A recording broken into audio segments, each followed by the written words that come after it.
Ya, kita mulailah Bapak Ibu. Selamat siang. Ya, pertama-tama saya ucapkan terima kasih atas kesempatannya. Memang sebenarnya eh, ini kombonya kombol SMP tapi tidak apa-apa. Terima kasih atas kesempatannya saya bisa berbagi di sini, eh, melakukan diseminasi. Diseminasi artinya kita sharing, berbagi gitu ya. Jadi di sini saya sampaikan bahwa sebenarnya saya juga dalam proses belajar. Jadi belum tentu apa yang saya sampaikan itu 100% benar. Jadi kita di sini bersama-sama untuk kita sama-sama belajar begitu ya, Bapak Ibu. Ya, baik.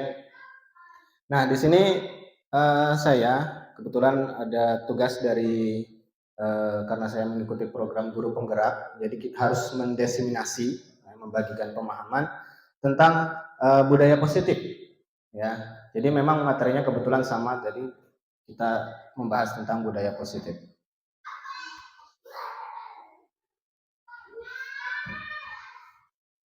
Ya, baik. Biar semangat, ya.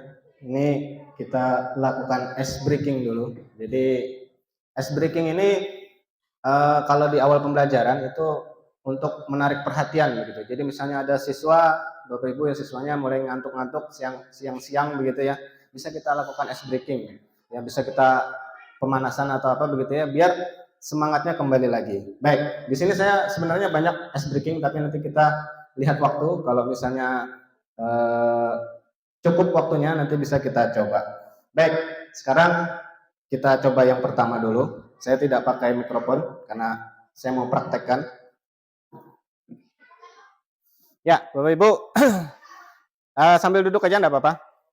Ya, ya, nanti ada yang berdiri, tenang saja. Ya, jadi kita speakingnya.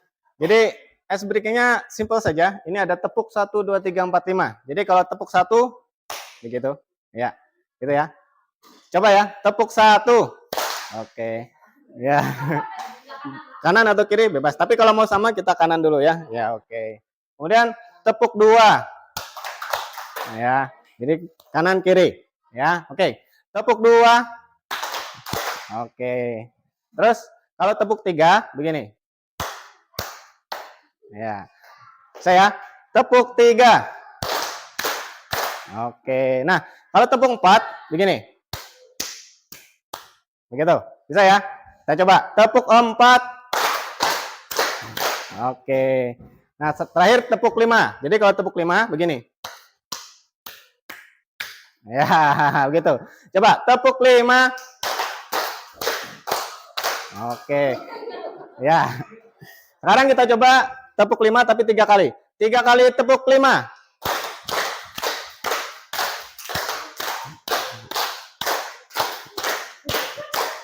Ya, oke, tepuk tangan. Ya. Jadi kalau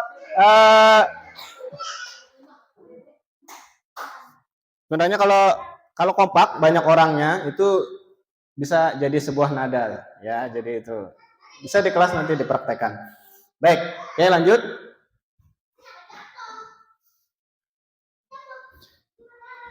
Ya, nah di sini kesepakatan, ini kesepakatan kelas atau kesepakatan sebuah forum. Kesepakatan itu jadi kalau kita mengawali sesuatu ya, atau misalnya kita di dalam kelas ya, biar segala sesuatunya itu berjalan dengan tertib, dengan lancar, kita perlu adanya kesepakatan. Nah, kesepakatan ini biasanya kita harus mengajak semua anggota ya. Jadi kesepakatan itu berasal dari siswa ya. Jadi bukan gurunya, misalnya gurunya menentukan kamu harus datang tepat waktu, tapi dari guru. Nah, itu bukan kesepakatan. Kesepakatan itu adalah nilai yang diyakini bersama. Jadi misalnya itu harus dari siswa. Nah, kita kalau mau bikin kesepakatan, bagaimana biar kita lancar tepat waktu. Nah, nanti dari siswa akan menyampaikan apa yang disampaikan. Jadi setiap kegiatan itu sekarang itu ada kesepakatan, namanya kesepakatan kelas ataupun kesepakatan dalam sebuah forum. Jadi ini sebagai contoh saja ya. Jadi misalnya dalam sebuah kelas kita bikin kesepakatan dulu nih. Jadi kesepakatan itu nanti yang akan menjadi nilai-nilai yang kita percayai atau kita yakini. Sehingga ketika ada misalnya tidak sesuai dengan kesepakatan, maka akan kita kembalikan. Nah, maka tadi kalian sudah sepakat, ya. Jadi begitu, itu fungsi dari sebuah kesepakatan, Bapak Ibu, ya. Baik. Ini contoh saja. Baik. Nah, di dalam budaya positif itu ada banyak sebenarnya, karena budaya itu kan tadi budaya itu kita merubah kebiasaan, ya, kebiasaan atau perilaku. Nah, di dalam merubah sebuah kebiasaan atau perilaku, ini banyak teori yang harus kita pahami, ya. Jadi kurang lebih ada 6 hal yang harus kita pahami ketika kita ingin menerapkan budaya positif di dalam sekolah. Tadi sudah ada disampaikan. Yang pertama disiplin positif, ya. Yang kedua motivasi perilaku manusia. Kemudian keyakinan kelas atau keyakinan sekolah. Kemudian kebutuhan dasar manusia. 5 posisi kontrol, ya. Dan segitiga restitusi. Jadi semua itu harus kita pahami agar kita bisa menerapkan budaya positif di sekolah. Karena apa? Karena ke-6 hal ini saling berkaitan. Jadi kita tidak bisa menerapkan misalnya segitiga restitusi tanpa kita mengetahui yang di atas-atasnya. Ya. Jadi makanya di dalam teori budaya positif ini adalah materi yang lumayan banyak, ya. Harus kita mempelajari dan harus kita memahami banyak hal. Tapi tidak apa-apa, kita pelan-pelan saja, ya. Nah, sebelum kita beranjak lebih jauh, kita kembali lagi ke kata disiplin. Jadi disiplin itu kalau kita artikan, kalau kita pahami secara sederhana, disiplin itu taat peraturan, tata tertib begitu ya. Tapi ternyata kalau kita pelajari lagi, ternyata disiplin itu artinya adalah belajar. Ya. Jadi disiplin itu bukan harus kita mengikuti tata tertib atau peraturan, tidak, ya. Disiplin itu asal katanya adalah belajar, ya. Nah, disiplin positif itu merupakan pembiasaan, ya. Pembiasaan yang positif, ya, berdasarkan nilai-nilai kebajikan. Jadi nilai-nilai kebajikan itu adalah nilai-nilai yang kita percayai atau kita yakini. Sehingga nanti ketika kita melakukan sesuatu berdasarkan nilai-nilai itu, maka itu akan menjadi motivasi internal atau motivasi dari dalam. Jadi misalnya begini nih, misalnya kita harus datang tepat waktu, ya. Kalau kita datang tepat waktu karena misalnya takut dihukum, ya, itu namanya motivasi eksternal dari luar, ya. Misalnya siswa kita tanya, kenapa kamu datang tepat waktu? Karena takut dihukum, Pak. Atau misalnya siswa datang karena saya ingin ini Pak dipuji sama Bapak Ibu guru. Nah, itu juga termasuk motivasi masih eksternal. Nah, motivasi internal itu bagaimana? Motivasi internal itu adalah nilai-nilai yang ada di dalam dirinya. Misalnya, kenapa kamu datang tepat waktu? Karena saya yakin kalau saya tepat waktu maka saya akan menjadi orang yang lebih baik. Nah, itu jadi dia harus ada dari dalam dirinya atau motivasi internal. Perbedaannya antara motivasi internal dan eksternal, biasanya yang eksternal itu tidak berlangsung lama, tidak bertahan. Tapi kalau dia motivasi itu berasal dari dalam diri, maka itu akan berlangsung lama. Ya, baik.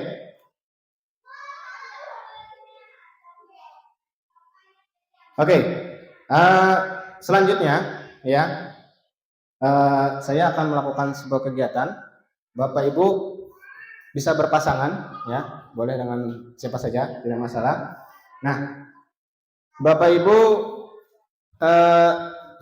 salah satunya menggenggam tangannya begini, ya, genggam. Salah satu saja. Jadi berpasangan ya, berdua berpasangan, berdua, ya, berpasangan boleh, menggenggam, ya, ya. Oke, boleh, ya. Jadi menggenggam, coba kita mau praktek sederhana saja, menggenggam. Satu menggenggam, satu orang berusaha untuk membuka genggaman itu, boleh dengan rayuan, ya, boleh dengan iming-iming apa, atau boleh dengan pokoknya cara apapun. Yang satunya mempertahankan genggamannya, ya. Jadi begini, ya. Satu orang menggenggam gini, satu orang menggenggam, ya, satu orang. Nah, temannya berusaha merayu biar genggaman ini dibuka, ya, dirayu bagaimanapun, dirayu caranya, ya. Atau diiming-imingi apa kalau dibuka, ya, misalnya mau ditawarin apa nanti kalau dibuka mau dikasih kue. Nah, Yang menggenggam harus mempertahankan. Jadi anggaplah yang digenggam itu bayangkan adalah sesuatu yang sangat berharga. Ya, yang satu yang berharga nih. Ini nggak boleh dikasih sama orang lain nih. Tapi ya temannya coba merayu. Ya, ya. Boleh ya kita praktek 30 detik saja. Ya, silakan coba dirayu. Pokoknya bagaimana? Ya.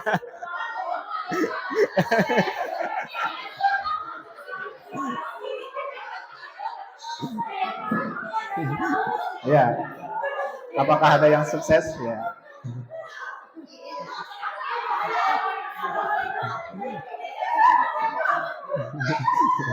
Oke. Cukup. Ya, ada yang dibuka tadi? Oh, ya. Busway. Oke. Ya. Oke, sekarang bergantian 30 detik coba yang tadi menggenggam menjadi merayu coba. Ya, Bapak saya kasih waktu 30 detik silakan. Ya. Silakan. Bagaimanapun caranya agar bisa dibuka.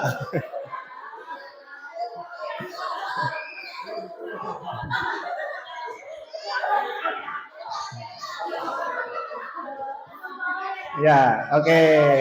Cukup. Ya, oke tepuk tangan dulu Bapak Ibu ya. Ya. Baik, terima kasih ya.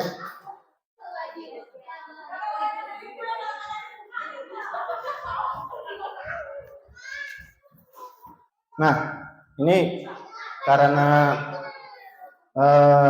saya bagikan dulu. Di sini nanti ada kasus dan di sini ada penjelasan yang kegiatan kita tadi. Silakan dibagikan. Ya.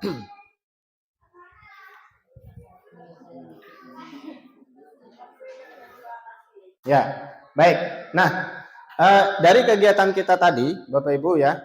Jadi ini dasarnya adalah ada 4 hal ini, ya. Yang pertama adalah, mohon maaf itu perinannya agak bolak-balik karena tadi salah posisi, ya. Tapi tidak apa-apa.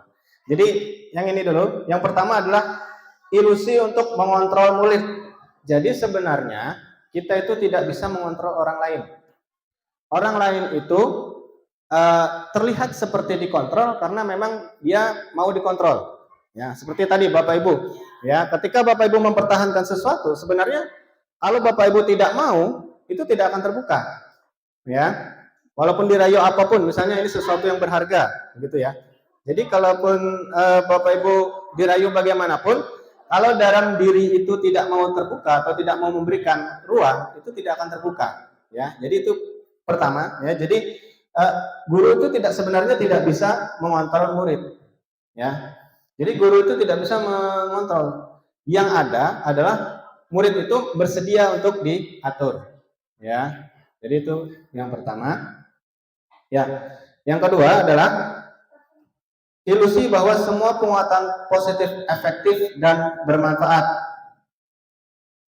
Ya, jadi ketika kita membujuk nih siswa, ayo misalnya datang tepat waktu atau misalnya kamu jangan malas. Nah, itu karena dari luar ya, karena itu berasal dari Bapak Ibu gurunya yang memerintahkan, maka itu sebenarnya hanya ilusi.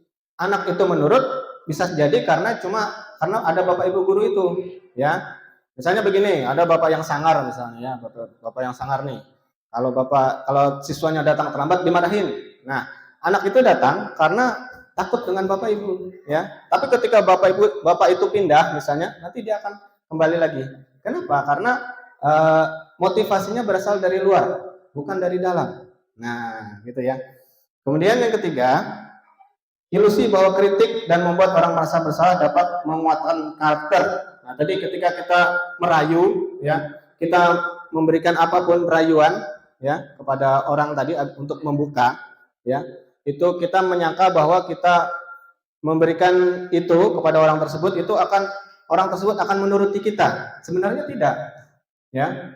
Orang tersebut menuruti kita karena tadi ada motivasi dari dalam, ya. Kemudian yang terakhir, hak ilusi bahwa orang dewasa memiliki hak untuk memaksa. Nah, misalnya Bapak Ibu guru karena lebih dewasa dari siswanya memiliki hak untuk memaksa. Sebenarnya tidak juga, ya. Jadi inilah yang akan kita bangun di dalam budaya positif. Jadi budaya positif itu intinya bukan dari luar, dari dalam diri. Jadi tugas kita sebagai guru adalah bagaimana caranya biar siswa tersebut mau bersikap positif, ya. Kita bagaimana menyadarkan, menimbulkan kesadaran bahwa anak itu bisa berpositif tanpa kita perintah, tanpa kita marahin, tapi anak itu bisa positif. Nah, inilah budaya positif. Tantangannya di situ, Bapak Ibu. Ya, untuk budaya positif ini. Ya, baik. Berikutnya. Nah, kita akan membahas nilai, ya. Jadi budaya positif yang pertama yang harus kita pahamkan kepada siswa bahwa siswa itu harus mempercayai sebuah nilai atau keyakinan. Nah, nilai atau keyakinan ini nantinya akan kita munculkan ketika anak itu melakukan kesalahan. Jadi makanya setiap pembelajaran itu harus dimulai dengan keyakinan kelas. Apa yang mereka yakini? Apa yang kalian yakini? Apa yang kalian percayai?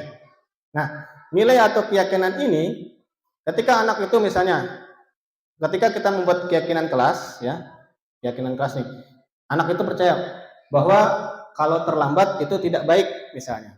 Nah, ketika anak itu terlambat, jadi kita tidak usah menghukum, kita cuma menanyakan kembali. Maka dulu kamu percaya bahwa terlambat itu tidak baik.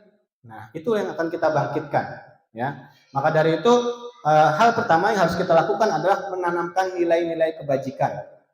Ya, nilai-nilai kebajikan itu misalnya ya baik hati, tidak sombong, ya, rajin, itu nilai-nilai kebajikan. Dan nilai-nilai kebajikan universalnya saya yakin Bapak Ibu semua sudah paham, ya. Yang jelas nilai-nilai kebajikan itu adalah sebuah kebaikan yang kita yakini bersama.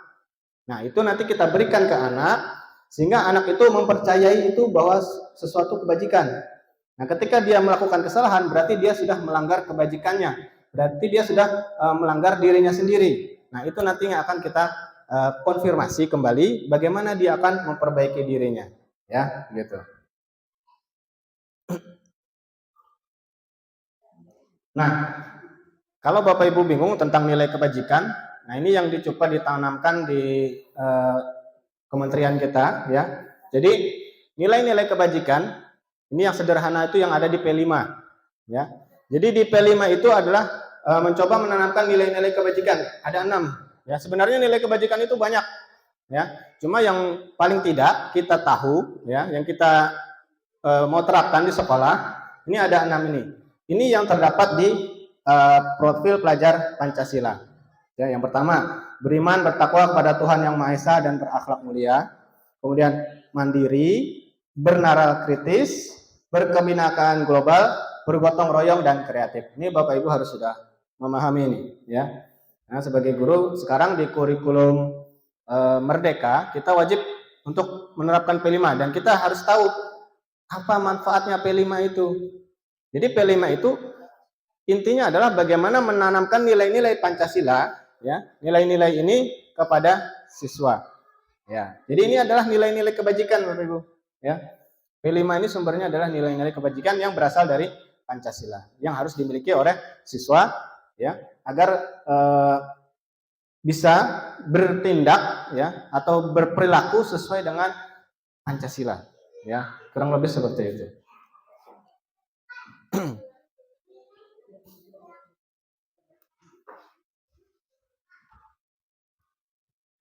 Nah, tadi kita bahas nilai kebajikan, ya. Jadi pertama anak itu harus meyakini nilai dulu, harus mempunyai nilai kebajikan, ya. Dia harus paham tentang nilai apa yang dia yakini. Yang kedua, ya, kita harus memahami tentang kebutuhan dasar manusia tadi, ya. Jadi ketika anak itu melakukan sesuatu tindakan, itu pasti dia karena ingin memenuhi kebutuhan dasarnya. Jadi misalnya nih ada anak misalnya anak apa ya di sekolah itu berlagak jadi pemimpin, ya, jadi dia suka marahin temannya misalnya. Nah, itu berarti dia punya kebutuhan yang belum terpenuhi. Nah, ini makanya kita pertama kita paham nilai kebajikan, yang kedua kita harus paham tentang kebutuhannya, kebutuhan dasar manusia. Tadi ada 5, ya, sudah disampaikan juga. Saya cuma memperkuat saja. Ya, jadi ada 5. Pertama, kebutuhan untuk bertahan hidup, ya, survival. Ini kebutuhan umum, klasikal, ya. Jadi kebutuhan bertahan hidup itu makan, sandang, ya, Pokoknya semua yang tujuannya bagaimana supaya orang itu bisa bertahan. Contohnya begini, ya. Misal di sekolah ada anak suka merebut makanan punya temannya. Bisa jadi karena dia memang sedang lapar. Nah, kebutuhan itu tidak terpenuhi di rumah misalnya. Kebutuhan untuk bertahan hidup, makanya dia bertindak ya atau berbuat yang melanggar nilai-nilai kebajikan tadi. Ya, jadi itu, ya. Kemudian kebutuhan untuk disayangi. Nah, itu juga setiap manusia pasti ada, ya. Kita pasti semua ingin merasa disayangi, ya. Jadi siapa bisa juga anak itu kelihatan jarang ke sekolah, malas ke sekolah, ternyata di rumah orang tuanya tidak menyayangi atau di rumah dia anak yang broken home misalnya, kurang kasih sayang. Nah, bisa jadi seperti itu, ya. Maka itu kita harus paham ketika kita melakukan disiplin kepada anak, itu kita harus paham kira-kira anak ini motivasinya apa, ya. Nah, kemudian berikutnya ya kebutuhan untuk kekuatan, ya. Ini untuk menjadi pemimpin, ya. Kemudian kebutuhan untuk bebas, dia ingin bebas, tidak mau diatur, ya. Ada anak seperti itu. Kemudian untuk kebutuhan untuk kesenangan, misalnya ada anak suka ganggu gurunya, ternyata dia pengen senang-senang aja sebenarnya, ya. Karena dia tidak ada teman misalnya atau misalnya dia kurang kesenangan di sini, dia iseng-iseng saja, ternyata dia butuh kesenangan, butuh aktivitas yang membuat dia senang. Nah, maka dari itu kita harus bisa memahami 5 kebutuhan dasar tadi, ya. Oke, Bapak itu. Ya, baik.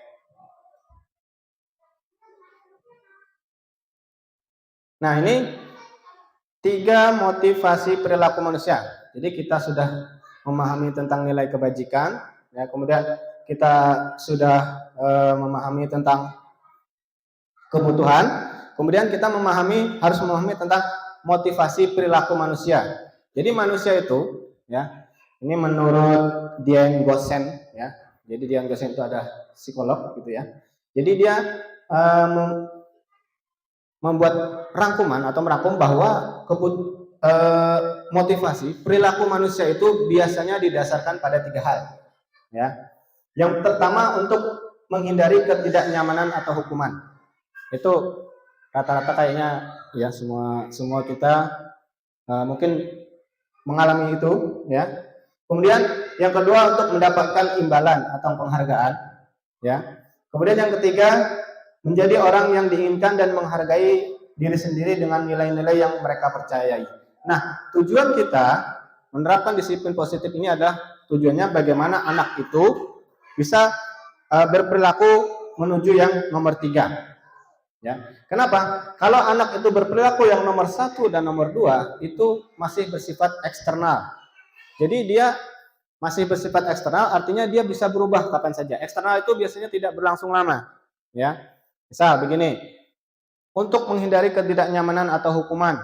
Jadi anak seperti saya bilang tadi, datang ke sekolah karena takut dengan bapak gurunya, karena takut dengan ibu gurunya. Ketika ibu gurunya milir, misalnya, anak itu pasti ya datang terlambat lagi, ya, karena dia takut. Jadi dia rajin karena dia takut, ya. Kemudian untuk mendapatkan imbalan atau penghargaan, misalnya ketika anak itu rajin datang ke sekolah, kenapa? Karena misalnya dia ketika datang ke sekolah diberi hadiah, ya. Atau misalnya ketika dia rajin ke sekolah nilainya akan baik, maka dia akan rajin ya ke sekolah karena dia mengharapkan imbalan, ya. Cuma ini juga mempunyai efek negatif. Ketika dia mengharapkan imbalan, tetapi kita tidak memberi imbalan, maka dia akan tidak akan berdisiplin lagi. Ya, misal tadi dia rajin karena memang senang dipuji. Ketika dia datang ke sekolah, bapak ibu gurunya sering memuji ini, jadi dia rajin ke sekolah. Tapi ketika bapak ibu guru sibuk, misalnya lupa untuk memuji, akhirnya dia malas lagi. Nah, maka dari itu kita mengharapkan untuk menerapkan perilaku yang ketiga ini. Ketika dia mempercayai nilai-nilai yang ada dalam dirinya, maka dia akan bersifat disiplin tanpa tanpa dorongan dari luar, dari dalam dirinya sendiri. Jadi itu yang ingin kita tumbuhkan. Ya.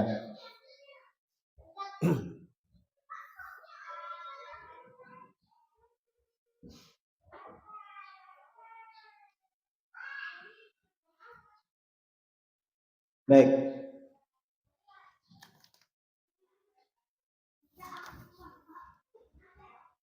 Bentar Bapak Ibu, saya carikan ada file yang mau saya share.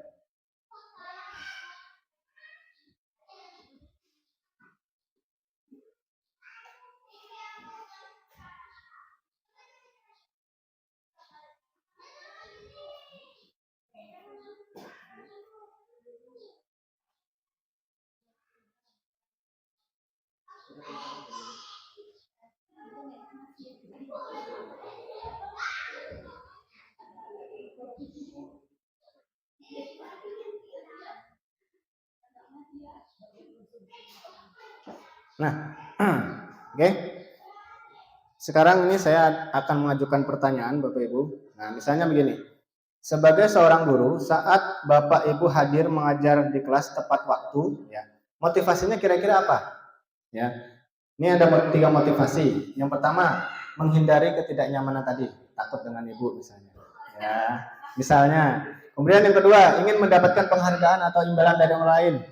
Jadi datang ke sekolah mengajar tepat waktu karena dipuji, ingin dipuji dengan guru yang lain atau ingin kelihatan rajin. Nah, kemudian yang ketiga, ingin menghargai nilai-nilai diri sendiri. Jadi memang dari dalam Bapak Ibu yakin bahwa saya harus datang ke sekolah tepat waktu karena itu merupakan kewajiban saya.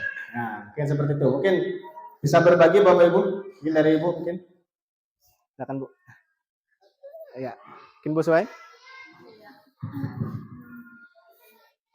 Mungkin posisi saya mungkin saat ini belum memenuhi dengan yang nilai-nilai yang saya sadari, karena terkadang saya masih di posisi pertama atau posisi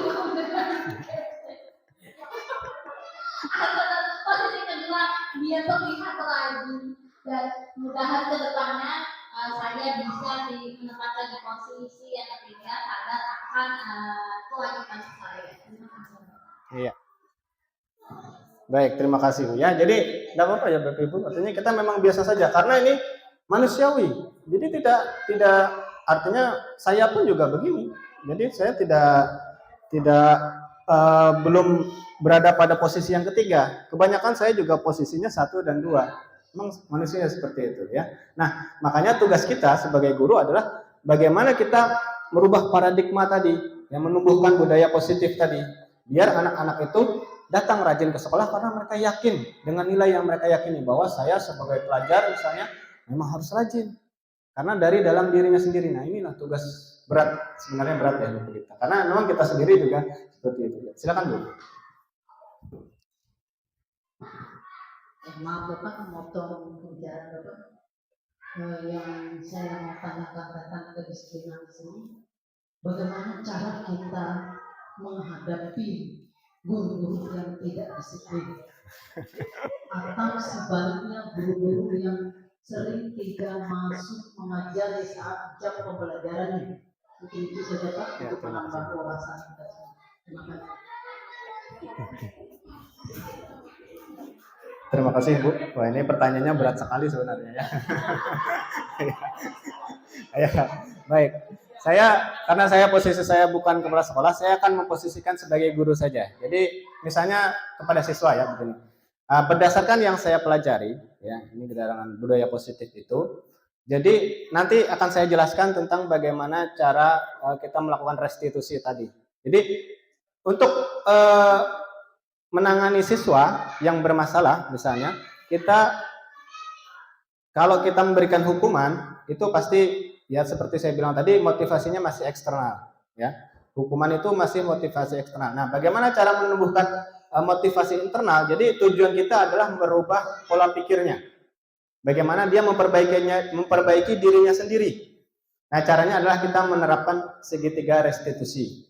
Nah, nanti akan saya jelaskan lebih lanjut tentang segitiga restitusi. Jadi gambarannya saja, segitiga restitusi itu adalah bagaimana kita mengembalikan ke siswa tersebut apa yang dia percayai, apa yang dia yakini, ya, nilai apa yang dia yakini. Nah, kita kembalikan lagi kepada siswa tersebut. Jadi, biar siswa tersebut memperbaiki diri sendiri, ya, tanpa kita memberikan hukuman. Nanti akan saya bahas lebih lanjut di bagian restitusi. Ya, begitu ya Bu ya. Sementara Bu. Baik.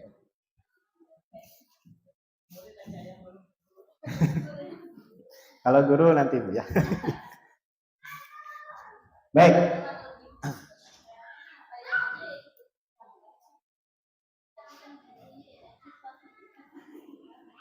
Ntar saya akan ada share file. Nah, ini kita akan menuju kepada hukuman tadi. Jadi seperti saya bilang tadi, di dalam penerapan disiplin itu ada 3 hal. Ya, yang pertama, belum keluar. Bentar.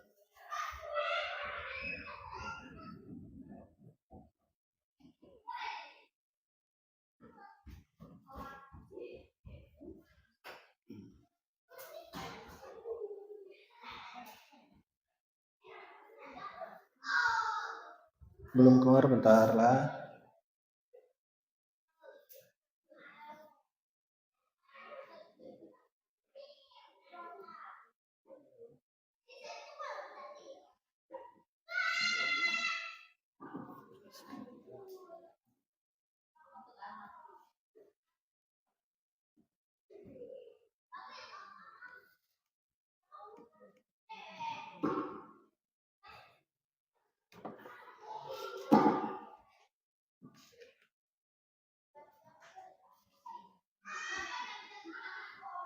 Bentar nggak keluar ini.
Bentar, dia nggak keluar. Bentar lah Bapak Ibu.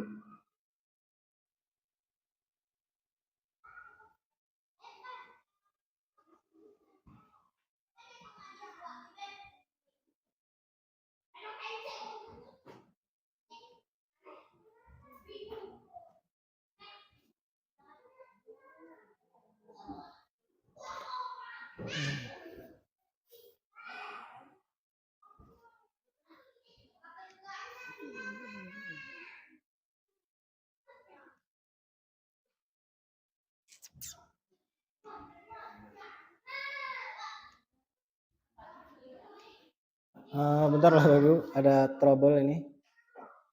PPT-nya nggak bisa keluar. Bentar.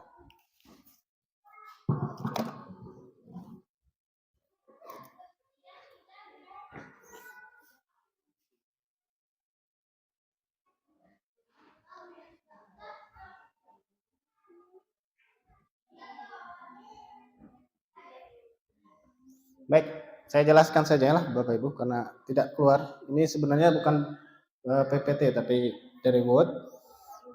Baik, jadi ada 3. Ada hukuman, ya. Ketika kita menerapkan disiplin itu ada hukuman, kemudian ada konsekuensi dan restitusi, ya. Jadi hukuman itu adalah sesuatu yang menyakitkan. Misalnya begini, kamu keliling lapangan, nah itu adalah hukuman.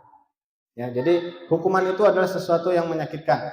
Kemudian konsekuensi itu adalah sesuatu yang harus terjadi. Jadi konsekuensi itu begini, misalnya terlambat. Ketika kamu terlambat, maka ketika kamu terlambat 10 menit, maka jam istirahat kamu akan dikurangi 10 menit.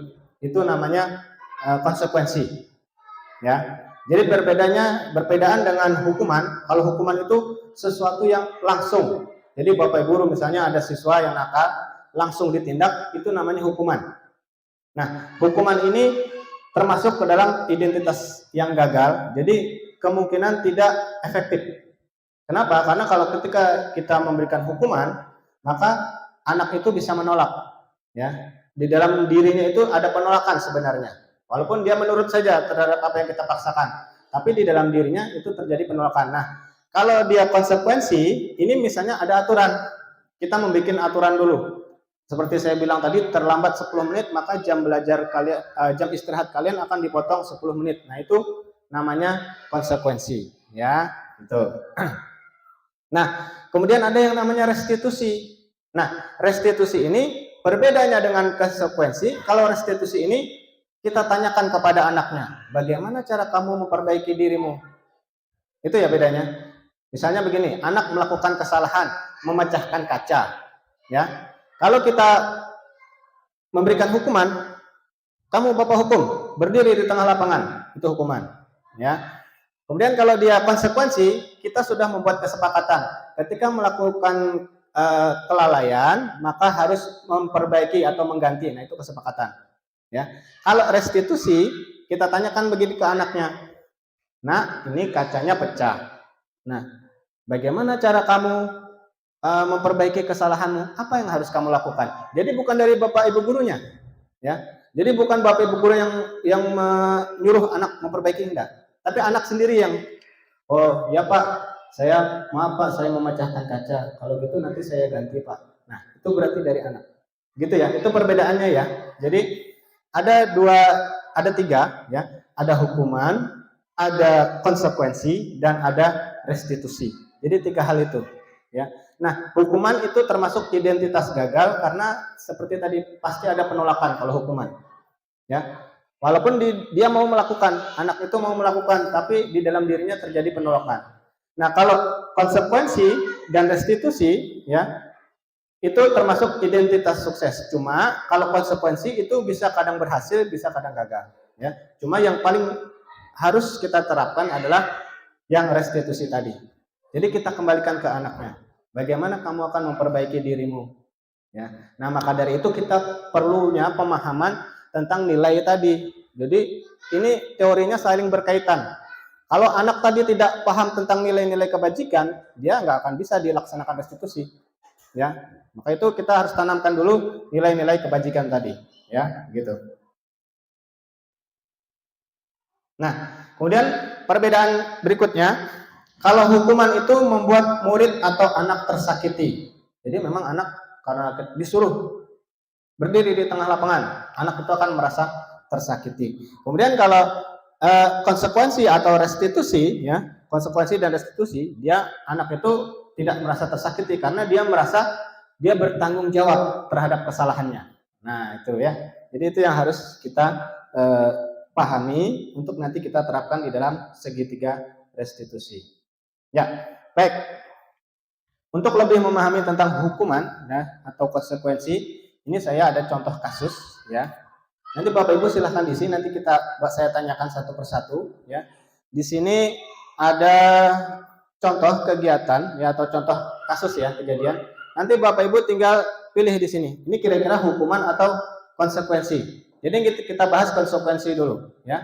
Jadi seperti saya bilang tadi, kalau dia hukuman itu terjadi seketika. Biasanya memberikan bentuknya berupa fisik ya, hukuman. Kalau konsekuensi itu karena dia salah ya, dia harus mengganti atau memperbaiki kesalahannya ya. Nah, silakan Bapak Ibu, ini boleh dijawab dulu. Ya.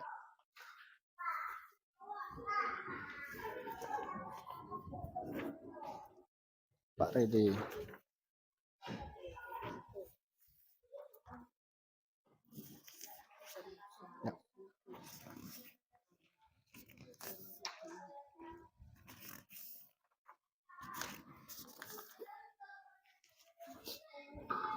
Ya, ini cuma memilih saja dari ini ya. Ini kan ada kasus ini.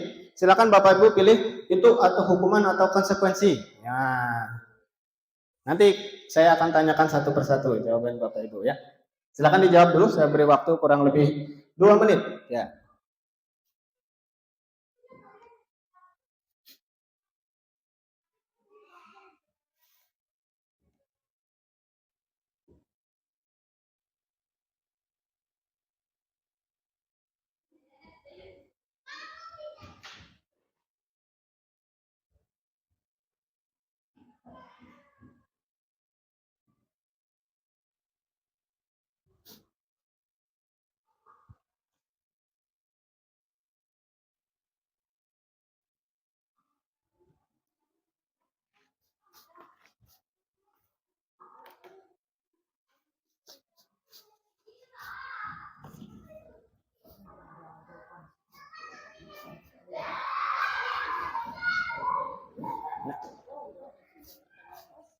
Nah.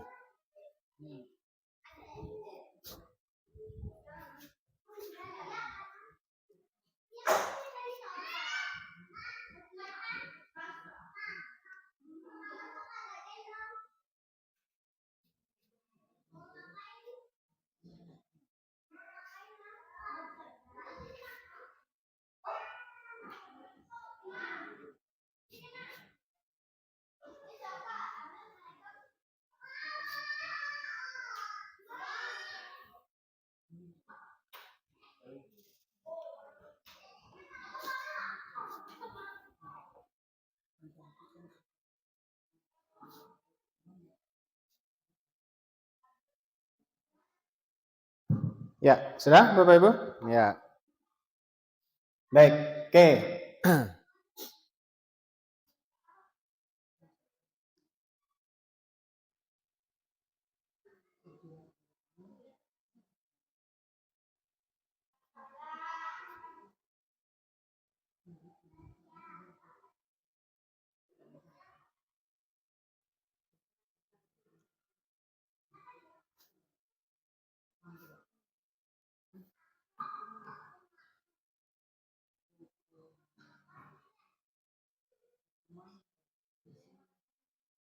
Ya, oke. Mungkin kita bergantian saja dari Ibu mungkin. Ya, silakan Bu. Nggak apa-apa, baca aja. Ya, yang pertama aja, nah satu nanti ke sebelah lagi. Lari mengelilingi lapangan basket 2 kali karena terlambat lari ke sekolah. Hukuman, ya. Ya, Bapak Ibu yang lain gimana? Setuju nggak? Ya, jadi itu hukuman ya. Jadi misalnya ada siswa terlambat, suruh lari keliling lapangan. Nah, kan seketika itu. Kita belum ada kesepakatan tentang itu. Jadi itu namanya hukuman. Oke, berikutnya Pak Redi. Ya.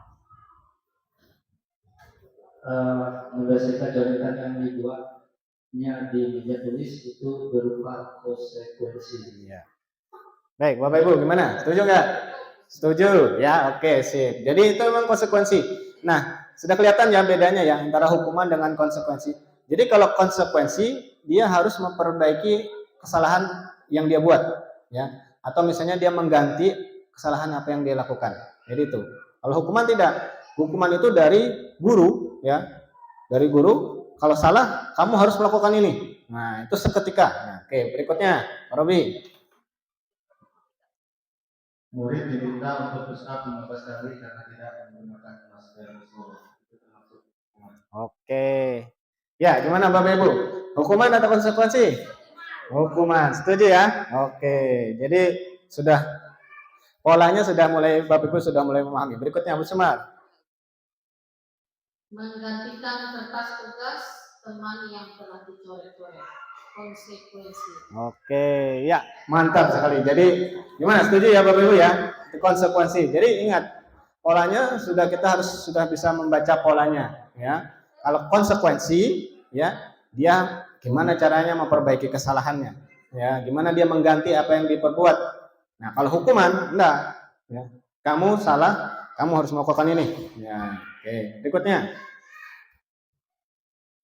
Berjemur di lapangan basket pukul 12 siang karena ngobrol dengan teman. Hukuman. Oke, ya. Gimana? Setuju nggak Bapak Ibu? Setuju ya, hukuman. Ya, oke, sip. Berikutnya. Murid diminta bertelanjang kaki sepanjang hari karena tidak menggunakan sepatu warna hitam sesuai peraturan sekolah. menurut saya itu hukuman. Oke, ya, sip. Gimana Bapak Ibu? Setuju nggak? Setuju ya. Oke, baik. Berikutnya Bu. Berdiri di depan kelas sambil mengangkat kaki satu karena tidak bisa menjawab pertanyaan atau hukuman. Oke. Gimana? Sama semua Bapak Ibu? Sama, sip. Membersihkan tumpahan air di meja tulis karena tersenggol pada saat belajar. Menurut saya itu konsekuensi. Oke, ya. Gimana? Sepakat? Oh, sepakat. Oke, ya. Bu. Mana Bu? Kehilangan 10 menit jam istirahat untuk mengerjakan tugas karena terlambat datang dan tertinggal pelajaran selama 10 menit itu konsekuensi. Oke. Gimana? Setuju nggak Bapak Ibu? Setuju. Oke, terakhir. Duduk di bangku di pinggir lapangan pada jam istirahat, tidak diizinkan bermain oleh guru pikir karena mencederai teman saat bermain di lapangan, konsekuensi. Ya. Gimana? Setuju nggak Bapak Ibu? Ya, setuju ya. Oke, sip ya. Jadi sebenarnya kita sudah memahami apa perbedaan antara hukuman dengan konsekuensi. Dan saya yakin Bapak Ibu sebenarnya sudah paham. Cuma memang kita belum menerapkannya ya di kegiatan di pembelajaran di sekolah. Oke.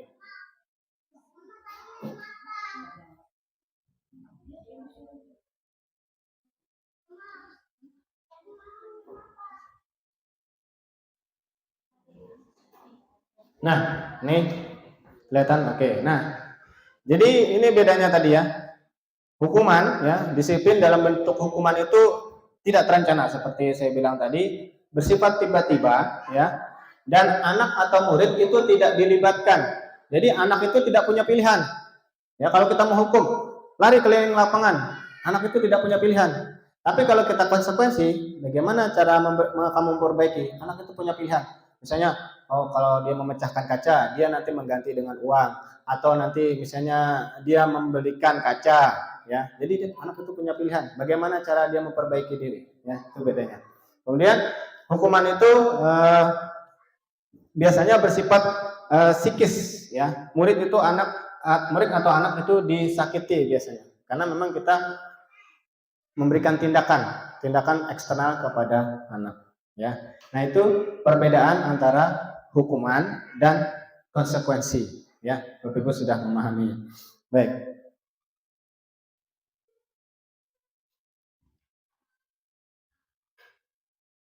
Nah, berikutnya 5 posisi kontrol tadi sudah dibahas. Jadi ada 5 posisi kontrol.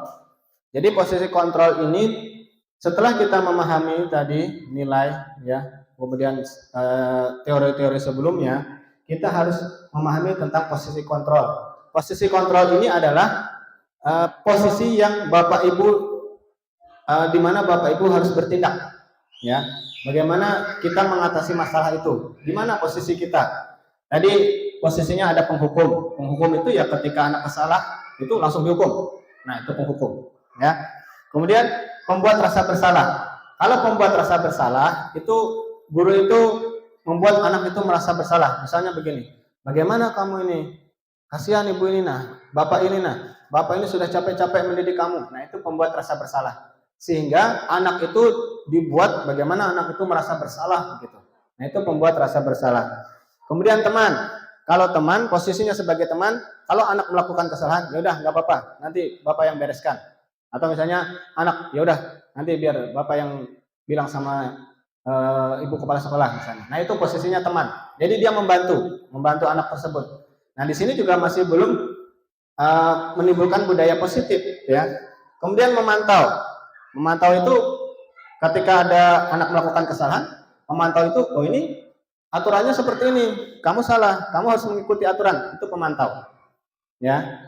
Nah, posisi yang harus kita ambil itu adalah sebagai manajer. Jadi manajer itu nanti yang ujungnya adalah bagaimana cara kita menerapkan segitiga restitusi, ya. Ya, oke. Saya rasa sudah paham untuk ini, ya. Oke, lanjut. Nah, ini yang poin yang akan saya bahas untuk lebih dalam itu tentang segitiga restitusi, ya. Nah, segitiga restitusi ini ada 3 tahapan, ya. Jadi tahapan pertama adalah menstabilkan identitas, yang kedua adalah validasi tindakan yang salah, yang ketiga adalah menanyakan keyakinan. Oke, gimana Bapak Ibu? Kira-kira dari 3 tahapan ini, apakah sudah ada gambaran bagaimana cara menerapkan restitusi? Ya, jadi 3 tindakan ini sebenarnya bisa dibolak-balik, tidak masalah. Mana yang duluan, mana yang belakangan bisa dibolak-balik, ya, tidak masalah. Oke. Baik, masih semangat Bapak Ibu? Kita sudah hampir 1 jam. Oke, baik.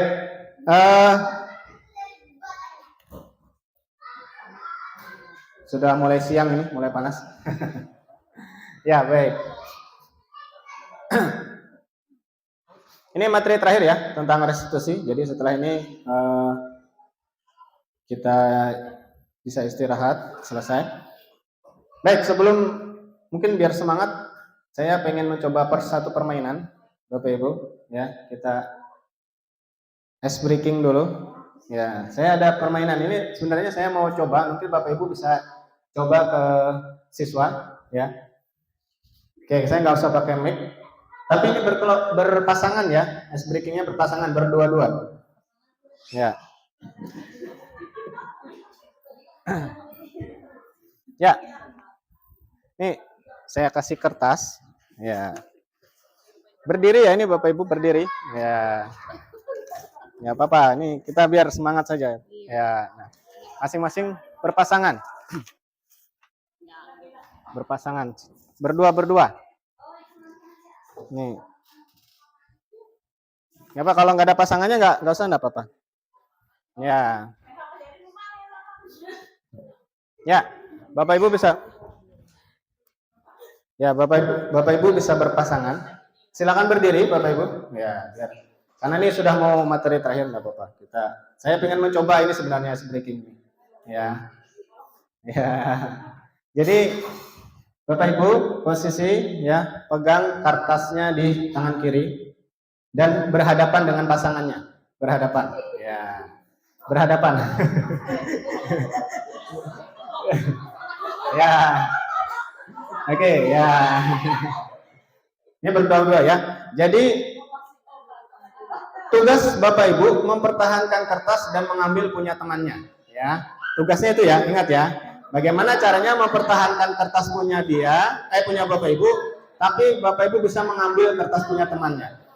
Tapi nanti mengambilnya ketika saya bilang perintahnya tangkap, ya. Kalau saya bilang tangkap baru Bapak Ibu ambil, ya. Gitu ya. Tapi ketika saya bilang tangan, Bapak Ibu ke sini. Tangan kanannya megang tangan kiri. Tangan punya sendiri, Bu. Iya. Tangan, ya. Kalau saya bilang tangan ke sini ya, tangan. Kemudian kalau saya bilang tangga ke kaki. Kaki. Ya. Nih, saya contohkan tangan. Tangga. Tangan. Tangga. Tangkap. Nah, kalau saya bilang tangkap baru Bapak Ibu ambil punya temannya. Begitu ya? Paham ya? Ya. Jadi ketika saya bilang tangkap, baru Bapak Ibu berusaha mengambil. Tapi punyanya usahakan jangan sampai terrebut punya, jangan sampai hilang. Nah, gimana caranya ya? Ya. Oke, sudah siap? Siap ya, kita coba ya.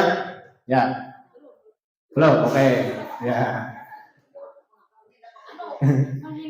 Iya, usahakan menghindar dan menangkap. Ya, usahakan. Kalau saya bilang tangkap ya, tapi kalau belum bilang tangkap jangan ditangkap dulu ya, kasihan temannya. Ya. Oke, sudah siap? Tangan. Ya. Tangga. Tangan. Tangga. Tangga. Belum. Ya. Tangan. Tangga. Tangan. Tangkap. Ya. Ya. Ya. Yang menang Pak Robi dapat 2. Jadi yang menang dapat 2. Oh dia ya dapat 2. Ya. Mau coba sekali lagi? Boleh sekali lagi? Ya, kita coba lagi. 1 kali lagi. Ya. Oke, kita coba ya. Siap? Tangan. Tangga. Tangan. Tangga. Tangga. Belum. Ya, oke. Lagi. Tangan. Tangga. Tangan. Tangga. Tangkap.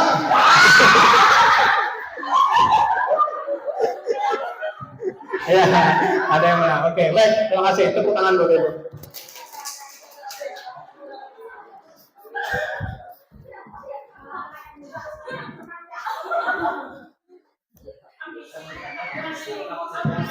Ya.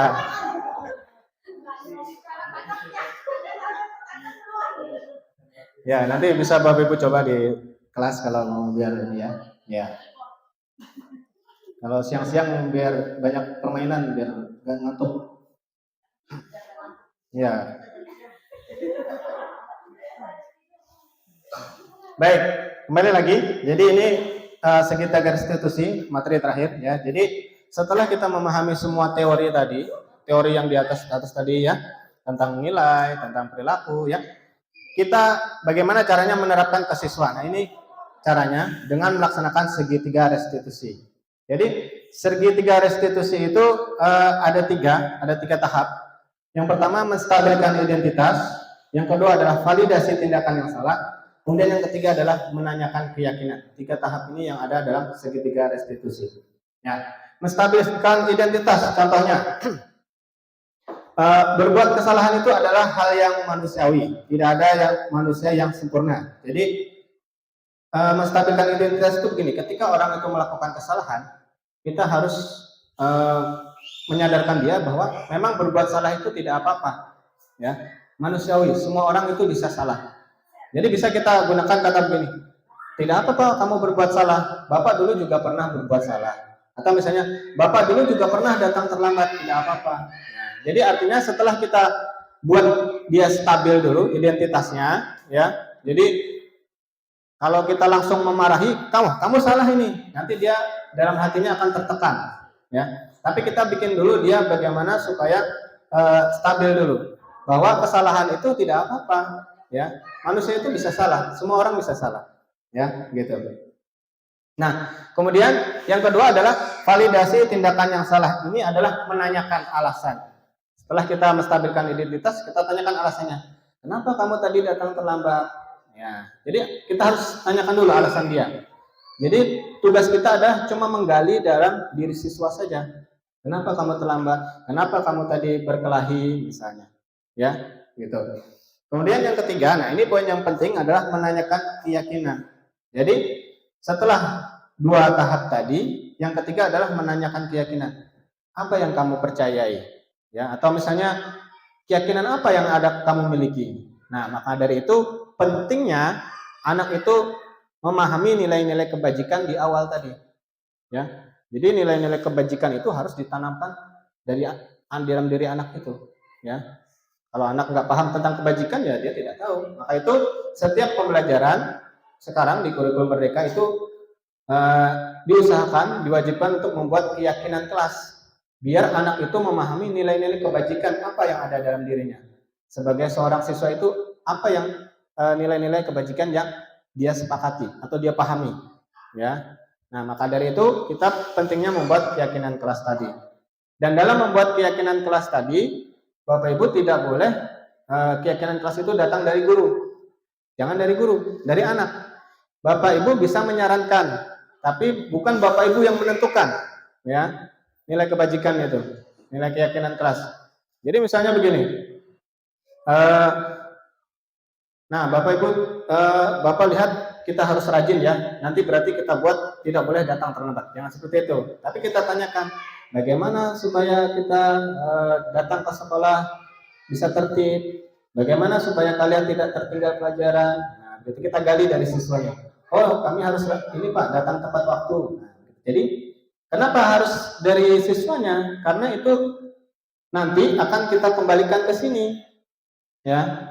Kenapa nilai kebajikan itu harus dari siswa? Karena nanti akan di sini. Loh, kemarin kamu percaya bahwa datang terlambat itu tidak baik. Kenapa sekarang kamu datang terlambat? Nah, itu. Jadi alurnya seperti itu, ya, Bapak Ibu. Oke.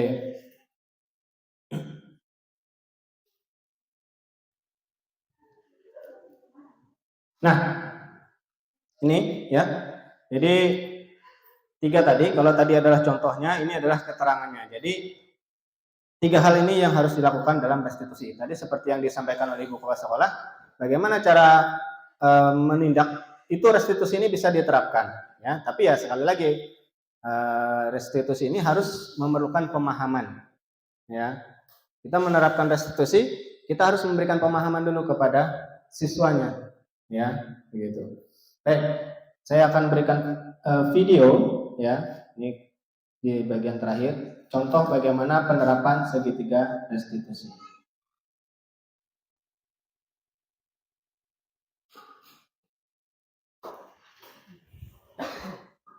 Bentar.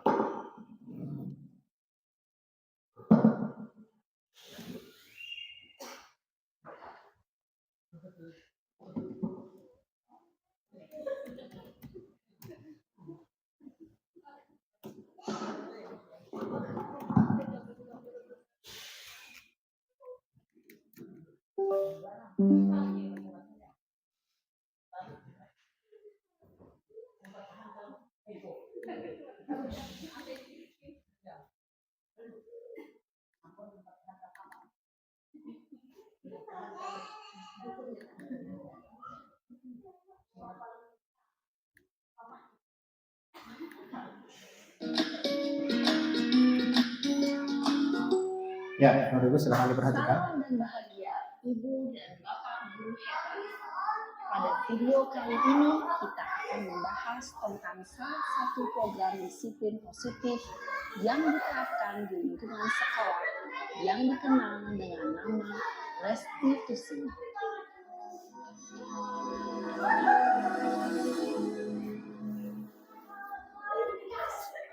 Restitusi dikembangkan oleh pakar pendidikan Diane Dawson, berlandaskan pada teori kontrol Dr. William Gleason. Segitiga restitusi adalah suatu proses dialog yang dijalankan oleh guru atau orang tua agar dapat menghasilkan murid yang mandiri dan bertanggung jawab. Nah, jadi restitusi itu dialog ya Bapak Ibu. Posisi manajer. Nah, posisinya adalah sebagai manajer.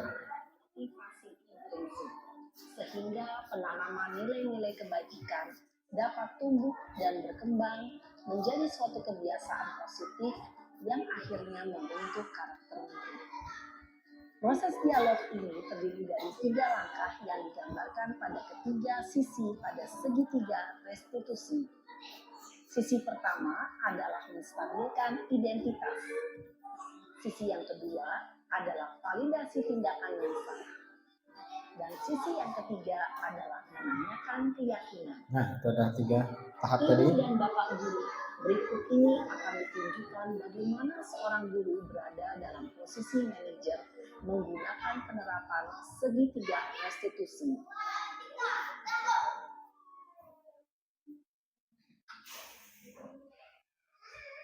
Ya, bisa diperhatikan ini contoh kasusnya.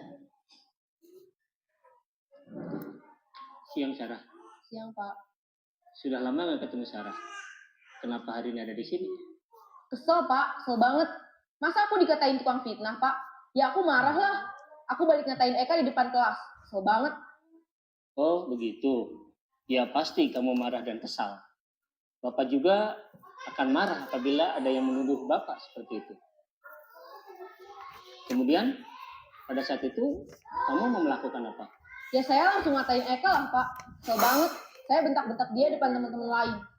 Oh begitu. Pasti kamu melakukan seperti itu karena suatu alasan tertentu bukan? Iyalah, masa saya diam saja Pak? Ya saya bela diri lah. Masa saya dituduh tukang fitnah? Ya wajar lah. Mempertahankan harga diri itu sesuatu yang penting buat kamu. Untung kamu tidak bertindak lebih gegabah lagi.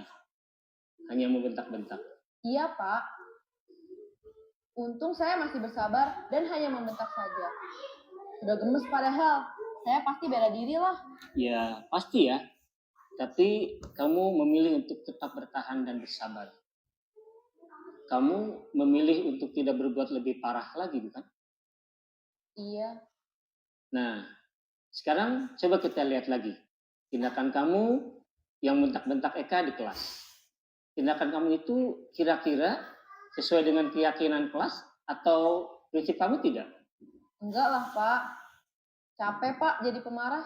Jadi, keyakinan atau prinsip mana yang kurang sesuai dengan keinginan kamu? Ya, saya sebenarnya sangat menghargai orang lain. Mungkin saat itu saya menjadi emosi, jadi tidak menunjukkan sikap itu. Kamu meyakini tidak? Menghargai orang lain itu penting buat kamu. Yakinlah, Pak. Iya, setuju. Kita harus saling menghargai. Namun, ada juga keyakinan yang kita sepakati yang perlu kita jalankan apabila kita sedang marah, bukan? Ya, saya bisa lebih proaktif, mulai dengan diri sendiri. Saya bisa jadi lebih bersabar, mengambil waktu jeda untuk berpikir mau apa selanjutnya. Kira-kira kamu bersedia memperbaiki masalah ini tidak? Sedia, Pak. Kalau kamu memperbaiki masalah ini, kamu akan menjadi orang seperti apa? Saya akan menjadi orang yang bertanggung jawab kali ya, Pak. Dan senantiasa proaktif. Iya, menurut kamu bagaimana rasanya menjadi orang seperti itu? Ya nyaman lah, bangga bisa bersabar dan menahan diri. Baiklah kalau begitu. Yuk kita pikirkan bagaimana memperbaiki masalah ini.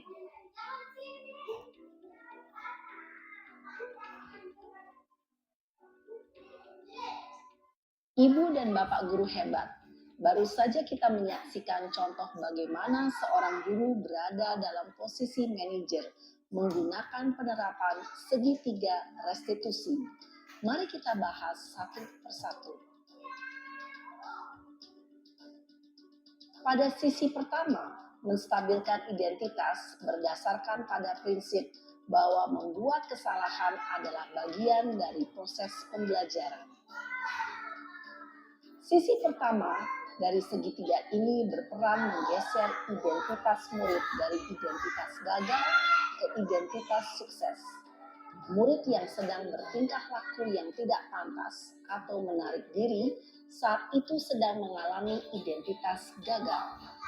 Bila kita mengkritiknya, maka posisinya tidak akan berubah.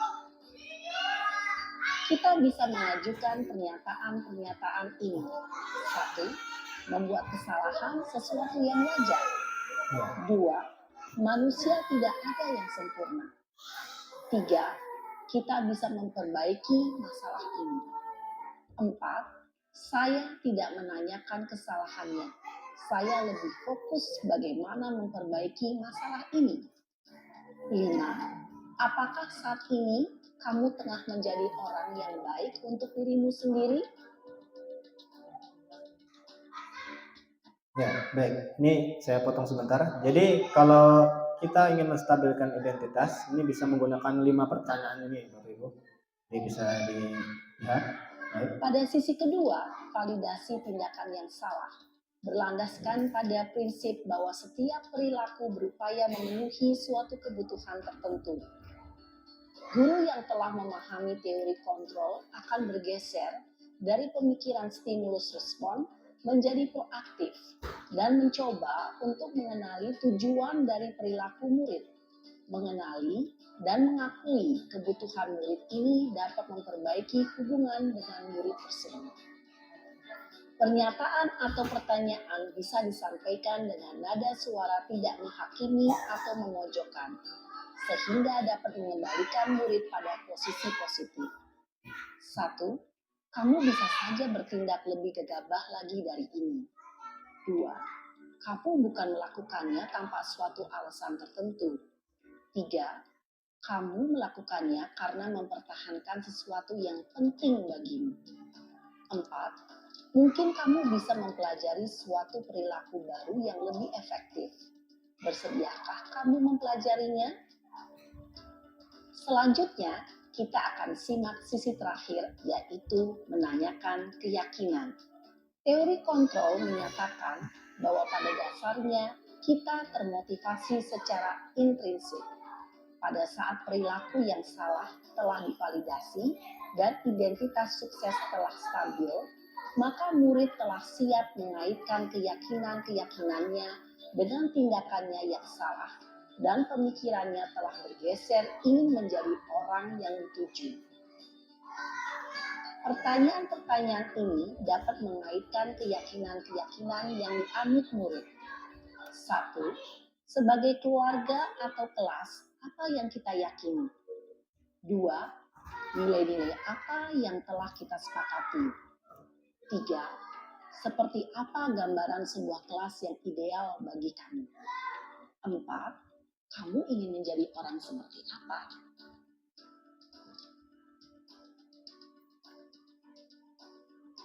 Dalam menerapkan segitiga restitusi, perlu diperhatikan beberapa hal, yaitu 1.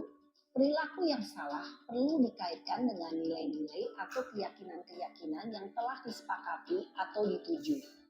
2. Kesediaan orang yang melakukan kesalahan untuk memperbaiki masalah. 3. Pemecahan masalah sebisa mungkin relevan atau memiliki hubungan dengan masalah yang ada. 4. Usaha. Perlu adanya suatu usaha perbaikan dari pihak yang berbuat kesalahan. 5. Waktu. Perlu didedikasikan waktu dari pihak yang berbuat kesalahan. Tanyakan kapan akan mulai diberlakukan usaha untuk memperbaiki masalah. Dengan memahami struktur penerapan segitiga restitusi, diharapkan guru dapat menerapkan posisinya sebagai manajer dengan mengajukan pertanyaan-pertanyaan bermakna yang dapat membuat murid menjadi lebih percaya diri, bertanggung jawab, dan mandiri. Nah, Ibu Bapak Guru perlu tidaknya mengikuti ketiga tahapan dalam segitiga restitusi bergantung pada ringan beratnya suatu permasalahan. Misalnya, bila permasalahan tersebut ringan, maka tidak perlu dijalankan secara berurutan. Bahkan bisa semudah menanyakan apa keyakinan yang kita sepakati. Dengan menjalankan segitiga restitusi, dengan mengajukan pertanyaan-pertanyaan bermakna, diharapkan murid menjadi lebih kuat secara pribadi, dapat membuka wawasan murid agar dapat menyelesaikan permasalahannya sendiri, semakin percaya diri, mandiri, dan merdeka. Salam dan bahagia, Ibu Bapak Guru hebat. Ya. Ya, baik. Jadi itu Bapak Ibu ya penjelasan lebih detail tentang segitiga restitusi. Jadi intinya di dalam penerapan budaya positif ini kita sebagai guru bagaimana menumbuhkan kesadaran diri pada anak. Jadi poinnya di situ. Bagaimana cara kita bisa membuat anak itu berdisiplin tanpa kita harus memberikan hukuman. Ya, karena memang kalau kita terlalu berlebihan memberikan hukuman itu juga tidak akan baik, Bapak Ibu. Jadi itu dari pemaparan saya hari ini. Sebelum saya akhiri, mungkin ada yang mau kita diskusikan?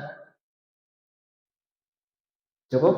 Oke, baik. Kalau cukup, mungkin sekian saja pemaparan dari saya tentang penerapan budaya positif. Jadi mudah-mudahan apa yang saya sampaikan bisa bermanfaat untuk kita semua. Sekali lagi saya di sini cuma berbagi pemahaman, Bapak Ibu, bukan dalam artian saya lebih tahu, tidak. Cuma karena saya memang sedang mempelajari ini, karena ada kegiatan saya di Guru Penggerak, jadi saya membagikan pemahaman apa yang saya pahami kepada Bapak Ibu guru sekalian. Mudah-mudahan bermanfaat. Sekian dari saya akhiri. Selamat siang.